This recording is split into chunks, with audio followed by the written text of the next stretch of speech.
l'invité de la matinale sur la première. Et l'invité de la matinale est Bruno Ewea, le porte-parole de l'intersyndicale des retraités. La première partie avec les questions de Thierry Belmont. Bonjour Bruno Ewea. Bonjour. Le CRS, complément retraite de solidarité, n'est pas revalorisé et stagne depuis 5 ans. Inacceptable pour vous. C'est pour cela que vous êtes dans la rue ce matin, notamment.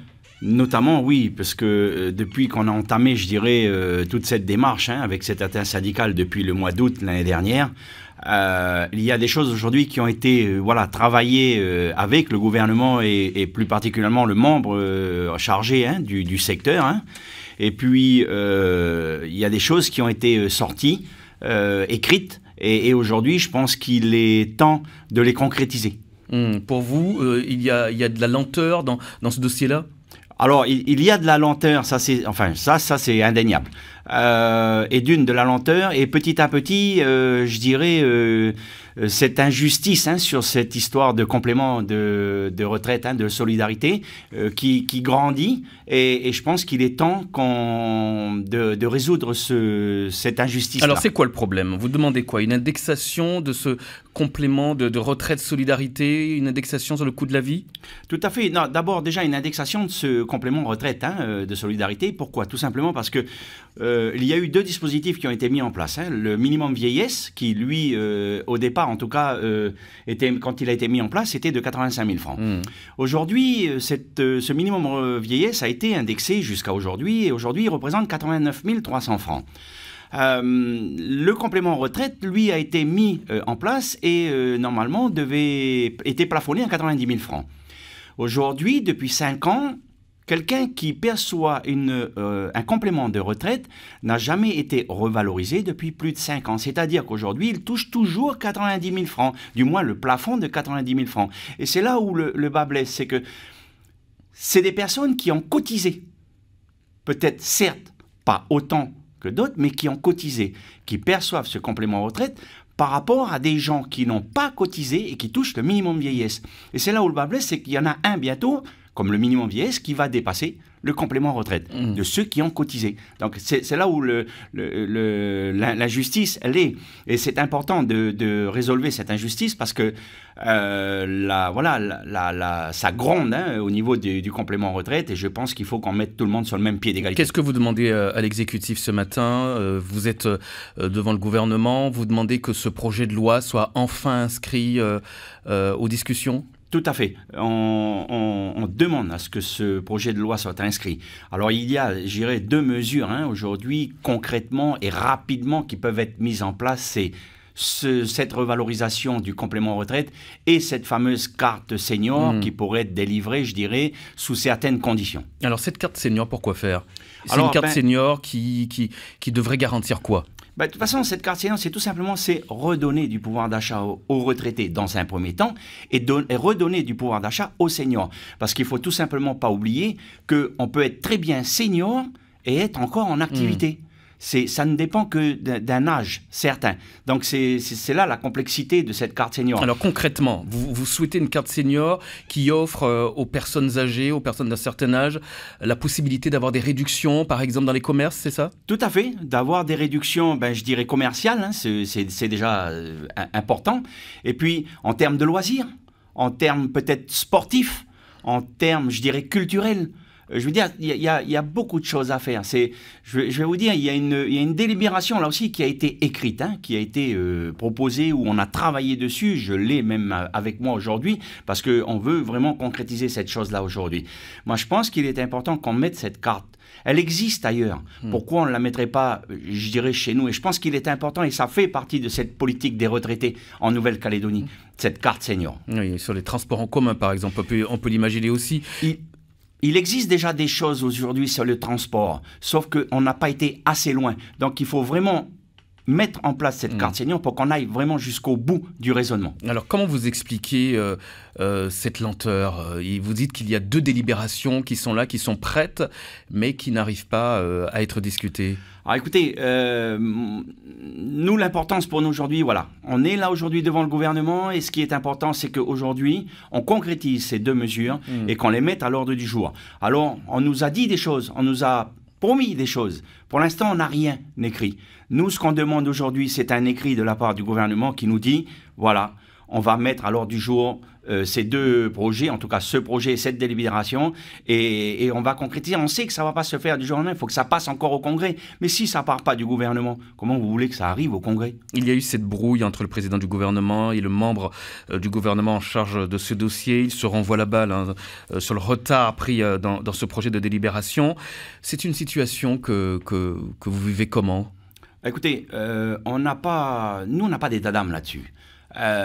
Comme je le disais sur vos ondes télé, nous, les luttes intestines entre les uns et les autres, c'est pas notre problème. Notre problème à nous, c'est de faire avancer nos revendications. Notre problème à nous, c'est que les retraités s'y retrouvent et qu'on fasse avancer cette fameuse politique des retraites. Après, on peut comprendre des fois que ça prenne un peu de temps parce que voilà, les divergences des uns et des autres, c'est compliqué de s'accorder. L'être humain, vous savez, dans la vie de tous les jours, c'est compliqué de s'accorder. Mais je pense qu'il est important qu'on arrive au bout du bout à concrétiser tout ça. Le gouvernement qui dit travailler sur la mise en place d'une politique à long terme en faveur des retraités, c'est ce que vous demandez aussi, hein, une vraie politique pour les retraités, ça va dans le bon sens, cette volonté? Oui, tout à fait. On a pour tout vous dire, commencé déjà à travailler en commission sur le fameux mieux vieillir ou mieux vivre, en tout cas, pour les retraités. Et on a sorti quelques axes déjà à travers justement cette commission au sein du gouvernement. Donc voilà, je pense que ça va dans le sens. Le seul truc, c'est qu'on peut toujours dire que ça n'avance jamais assez vite. Mais en tout cas, c'est au moins d'y travailler. Les retraites complémentaires, on a beaucoup parlé de ce dossier également récemment, retraites complémentaires que Philippe Germain souhaiterait, en tout cas c'est une idée qui fait son chemin, souhaiterait qu'elle soit gérée par la Calédonie. Christopher Gigès n'est pas tout à fait d'accord, hein. Il n'est pas très favorable à cette idée-là. Quel est votre point de vue? Notre point de vue, c'est clair, hein. On n'est pas tout à fait d'accord et pas d'accord du tout, même avec le président du gouvernement. Pourquoi? Mais tout simplement, écoutez, il y a des choses et des accords qui ont été passés à une certaine époque. On a écrit un courrier au président du gouvernement et à tous les membres du gouvernement, en tout cas, pour dire qu'il était hors de question de toucher à cette caisse de retraite complémentaire, parce qu'à l'époque, il faut tout simplement se rappeler qu'il y avait, pour juste donner un petit exemple, le rachat de carrière qui avait pu être fait à un instant T. Oui, c'est vrai, cette caisse n'a peut-être pas été jusqu'au bout et en tout cas n'a pas fait ce qu'elle aurait dû peut-être faire jusqu'à... Mais on va y remédier à ça aussi puisqu'on a commencé à travailler là-dessus et à demander des rendez-vous avec cette caisse complémentaire pour qu'on remette un petit peu les choses au point si elle devait faire des choses au niveau du pays pour justement les cotisants. Parce que je pense qu'il y avait des choses qu'elle avait promis de faire et qu'elle n'a pas fait. On est d'accord. Mais si on touche à cette caisse, il ne faut pas oublier que si on sort aussi de cette caisse-là, puisque c'est un peu le but, c'est de sortir pour rapatrier tout ça en Nouvelle-Calédonie, ça va, je pense, nous coûter très cher. Calédoniser la caisse de retraite complémentaire, pour vous, pas question donc. Ah non, il est hors de question de faire ça parce que, je vous dis, ça va nous coûter très cher. Ce n'est pas votre première manifestation, Bruno Eouéa. Sortir dans la rue, ça devient une habitude pour les retraités, pour se faire entendre? Écoutez, je pense qu'il n'y a pas que les retraités qui vont aujourd'hui dans la rue. Je crois que c'est grandissant partout, dans, je dirais, beaucoup de secteurs. Mais ce qui est important pour les retraités, et je pense que là, c'est le moment clé, on est appelé à construire un destin commun, à vouloir, je sais pas, s'autonomiser, ou je sais pas comment on peut appeler ça, puisqu'on va avoir un référendum bientôt. Mais quelque part, je pense qu'il est temps qu'on prenne en compte les retraités de ce pays. Oui, globalement, Bruno Eouéa, est-ce que les retraites diminuent? Écoutez, on entend souvent ce discours-là, que les retraites aujourd'hui ont tendance à diminuer. Oui, forcément, les retraites diminuent. Je vous avais dit à un moment donné, quand du moins une personne part à la retraite au départ, il est clair que ses revenus diminuent, je dirais, plus de 40%. Donc, c'est forcément que ça diminue. Après, les augmentations, aujourd'hui, il n'y en a pas tant que ça. Et la vie, elle continue à augmenter. Donc, forcément, on perd du pouvoir d'achat. Le coût de la vie, difficilement supportable. On continue à en parler dans un instant avec vous, Bruno Eouéa. Vous restez avec nous. Je rappelle que vous êtes le porte-parole de l'intersyndicale des retraités. L'invité de la matinale sur la première. Les retraités descendent à nouveau dans la rue aujourd'hui. Si vous avez des questions à poser à notre invité, nous vous attendons bien sûr au 258, le porte-parole de l'intersyndicale des retraités, Bruno Ewea. Thierry Bellemont. Les retraités sont déjà devant le gouvernement ce matin. Ça y est, les retraités se sont réveillés. C'est ce que vous souhaitiez il y a quelques mois, Bruno Ewea. Oui, tout à fait. On n'a pas cessé en tout cas de dire aux retraités que je pense que c'était le moment et il était temps qu'ils se réveillent parce que voilà, il y a beaucoup de choses à faire au niveau des retraités et l'importance aujourd'hui de ces au moins 2 mesures à court terme là, de mise en place. Je pense qu'il faut c'est la concrétisation au bout du bout en tout cas de cette première étape. Oui, on rappelle ces 2 mesures, Bruno Ewea, la revalorisation du complément de retraite solidarité et la mise en place d'une carte senior pour avoir des réductions dans certains commerces notamment. La caisse de retraite de la CAFAT, est-ce qu'elle pâtit du déficit du RUAM ? Alors j'aurais tendance à vous dire oui, parce que rappelez-vous, il y a eu des épisodes où on a tapé un peu dans différentes caisses. Alors je jette pas la pierre à qui que ce soit, mais encore une fois on l'a fait, et puis on a bouché les trous un peu à droite à gauche. Je ne vais pas parler de chiffres et tout ça, mais en tout cas on l'a fait. Donc ça, il faut que ça s'arrête et il faut qu'on règle le problème du RUAM. Bruno Rouvière. Oui, vous nous avez dit tout à l'heure dans la première partie que les fonds détenus par la caisse de retraite complémentaire, que vous étiez contre le rapatriement de ces fonds. Pour quelles raisons précisément ? C'est parce que vous avez peur justement qu'ils soient utilisés pour autre chose, ou en tout cas qu'ils servent à boucher certains trous ? Écoutez, on a eu des mauvaises expériences. Pardon. On a eu des mauvaises expériences et on ne voudrait pas réitérer ces mauvaises expériences en tout cas. Ça, c'est la première chose. La deuxième chose, c'est que aujourd'hui, oui, elle est en excédent. Mais petit à petit, je dirais le rapport entre ce que va verser, et plus ça va, plus les retraités sont grandissants, ce qui va être versé va être bientôt du rapport de 1 pour 1. Donc aujourd'hui, on est encore au-dessus, mais petit à petit, ça diminue. Pourquoi refuser finalement ce rapatriement ? J'aurais envie de vous dire, si c'est bien géré, pourquoi pas ? Mais tout à l'heure, je le disais un petit peu, contre ce rapatriement. Et pourquoi ? Parce que je vous ai dit, si on calcule et si on met en place, si cette caisse en tout cas, elle dit aujourd'hui, OK, vous voulez rapatrier, vous voulez sortir de la CRE, vous voulez sortir du système, il n'y a pas de souci.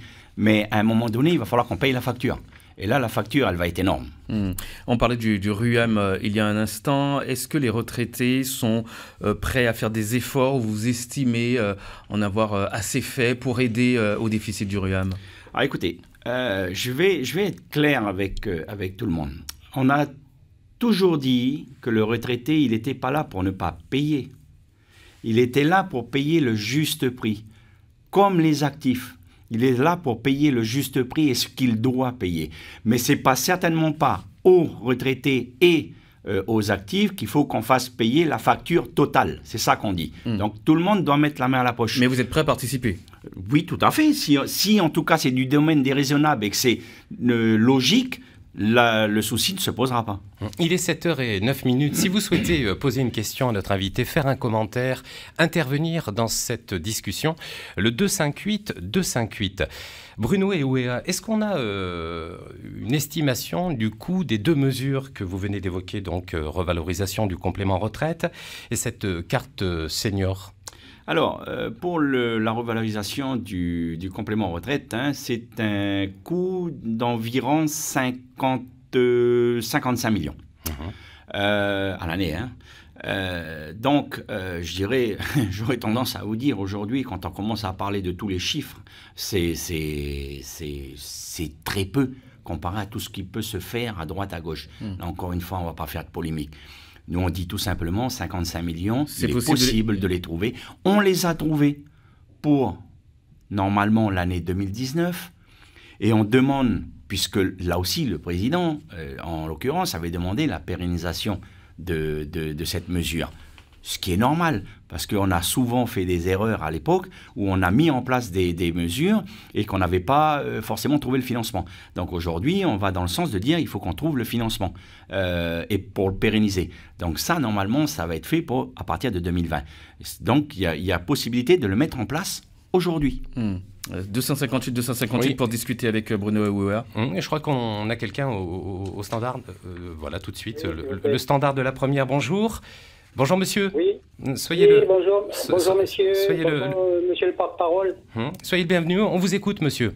Oui, voilà, j'aide un ami là, j'assiste un ami pour faire pour la retraite là, CAFAT. Oui. Et qui fait qu'on lui demande 10 ans pour toucher la complément de retraite de solidarité. Et qui fait qu'il faut 10 ans de résidence dans le pays. Et il a du mal à se justifier sur ces 10 ans. Et alors, il s'est dit, qu'une attestation, parce qu'il avait été hébergé, une attestation du logeur, ça pourrait passer.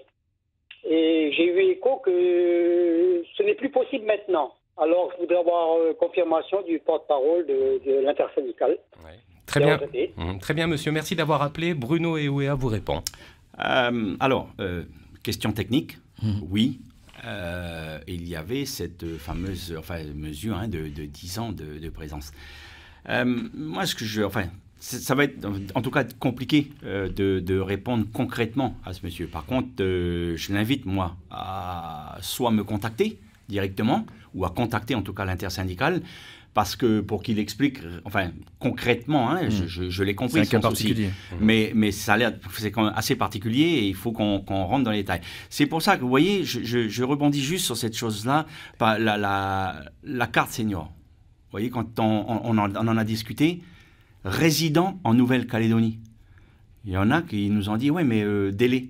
Et c'est là où on a dit, peut-être qu'il ne faut pas qu'on en mette. Parce que justement, on a fait des choses à un instant T, à un moment donné, où ça a écarté, ça a sorti des gens.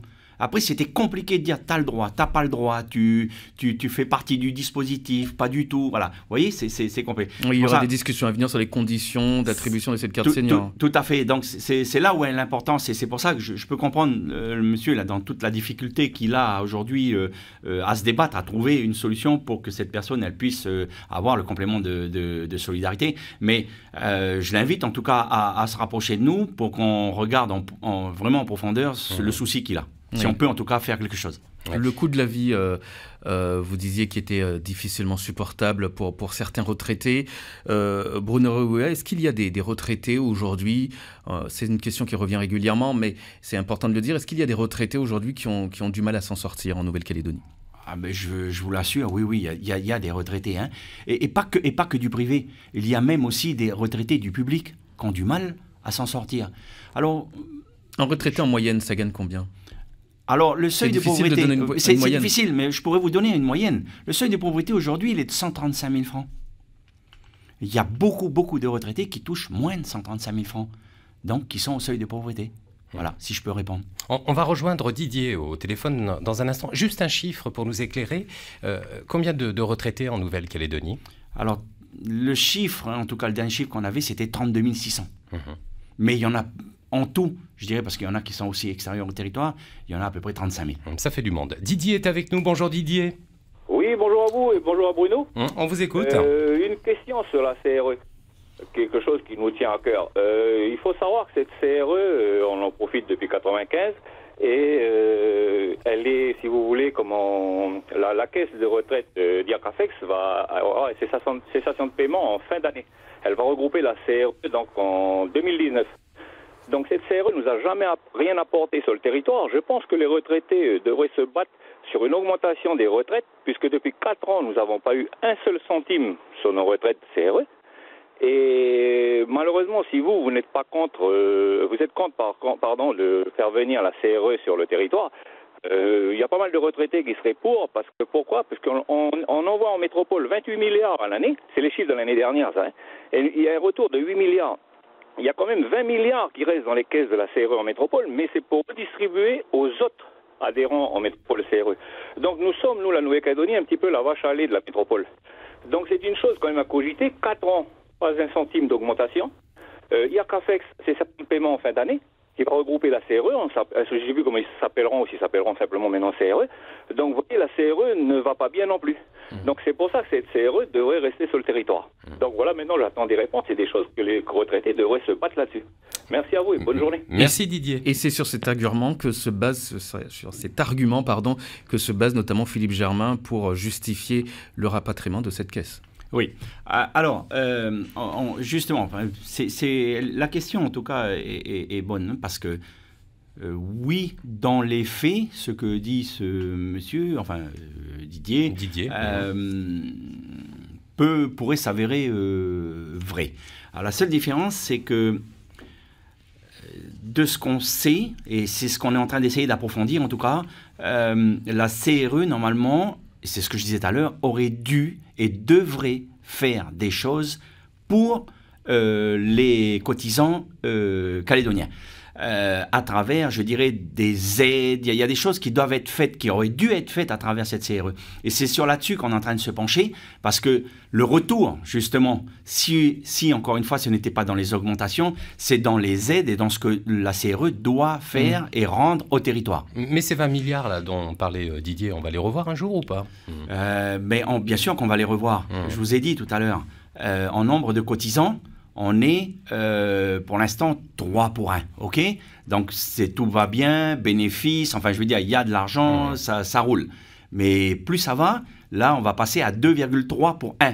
Vous voyez? Et tout doucement, je pense qu'on va arriver tout doucement à 1 pour 1. Mais je peux comprendre le souci des auditeurs ou même du président, mais je pense que ce serait plus logique, en tout cas, qu'on pose les choses sur la table et que par contre on fasse appliquer ce que devait faire la caisse complémentaire. Voilà, donc un dossier encore à discuter, cette complémentaire de retraite, et puis également autre dossier que vous allez discuter avec le président du gouvernement, c'est le mieux vieillir. Vous nous en avez dit quelques mots, vous reviendrez pour nous en parler, Bruno Ouéa. Merci beaucoup d'être venu ce matin. Merci. Merci à vous.